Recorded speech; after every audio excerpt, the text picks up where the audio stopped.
நான் இப்போ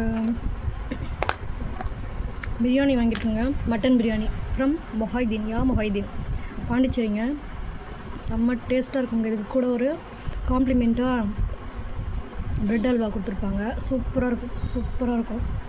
இந்த மட்டன் பீசஸ்லாம் பார்த்திங்கன்னா அப்படியே பூ மாதிரி கொஞ்சம் சூடாக இருக்குது.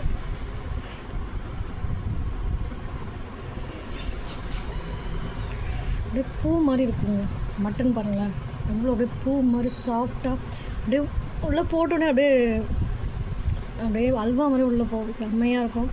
இது எப்போயாவது வந்தீங்கன்னா ட்ரை பண்ணி பாருங்கள். சூப்பராக இருக்கும். Mohideen my favourite. கொஞ்சம் காஸ்ட்லியாக தான் இருக்கும், ஆனால் சூப்பராக இருக்கும்.